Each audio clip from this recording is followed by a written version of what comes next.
నమస్తే. I am Navya, yoga teacher and hypnotherapist. సాధారణంగా మన తల లోపల వచ్చే ఆలోచనలు ఏంటి? మన మనస్సు, శరీరం దేనితో గుర్తిస్తుందో దానికి సంబంధించినవి కదా. మళ్ళీ ఆధ్యాత్మికతలో మనం శరీరం కాదు, మనస్సు కాదు, ఆత్మ అని చెప్తారు. నేను ఆత్మ అని అర్థం చేసుకోకుంటే ఇబ్బంది లేదు. కానీ మన శరీరాన్ని, మనస్సును క్రమ పద్ధతిలో నిర్వహించాలి. ఇది తెలుసుకోవాలి. ఇది మనకు ఎందుకు కావాల్సింది అంటే జీవితంలో గొప్ప విషయాలు సాధించడం పోయినా సరే, కానీ మీరు కనీస స్థాయి సౌకర్యం మరి ఆరోగ్యంతో జీవించాలనుకుంటే మీకు ఈ జ్ఞానం అవసరం.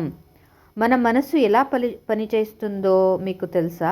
మనం సంతోషంగా ఉన్నప్పుడు మన మనసు చాలా బాగా పనిచేస్తుంది. అంటే పాజిటివ్ ఆలోచనలు సృష్టిస్తుంది. ఆలోచనల సృష్టిలో ఆహారం కూడా ముఖ్యమైన కాబట్టే ఆరోగ్యకరమైన ఆహారం తినాలి. కానీ కోపం వచ్చినప్పుడు, బాధలో ఉన్నప్పుడు మన మనసులో నెగటివ్ ఆలోచనలు ఏర్పడతాయి.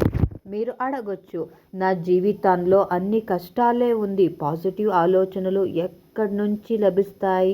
అందుకే నేను చెప్పింది శరీరాన్ని, మనసుని నిర్వహించాలని. మనసు, శరీరతో మిమ్మల్ని మీరు అటాచ్ చేసుకోకండి.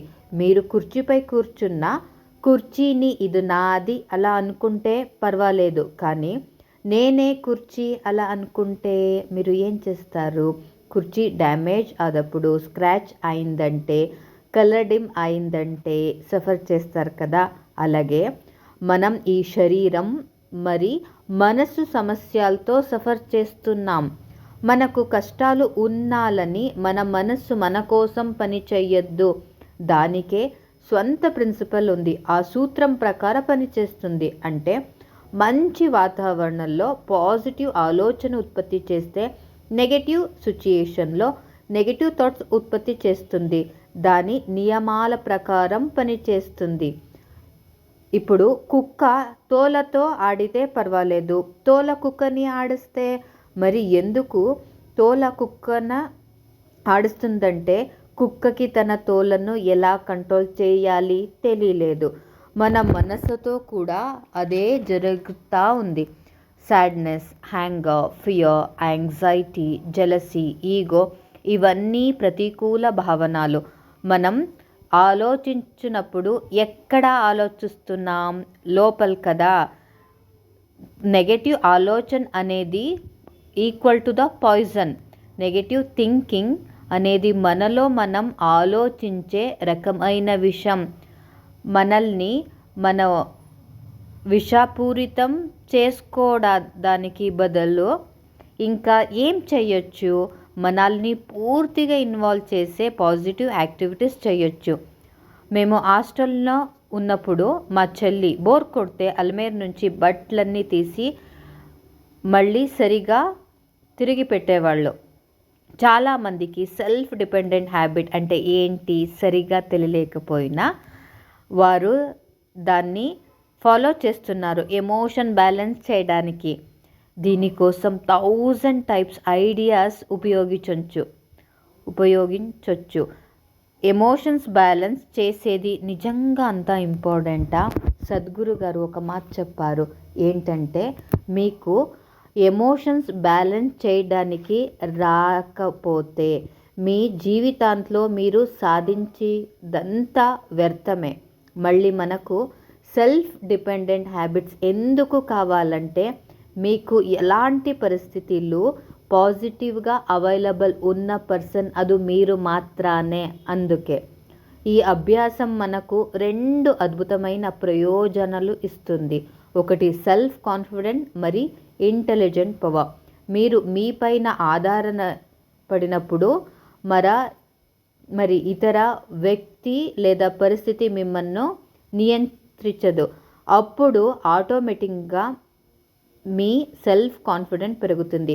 కష్ట సమయంలో మీరు సహాయపడే అలవాట్లు నీ తెలివిని ఉపయోగిస్తా మరి అది పెరుగుతుంది. అయితే ఇక్కడ మొబైల్ ఫోన్ వాడకండి.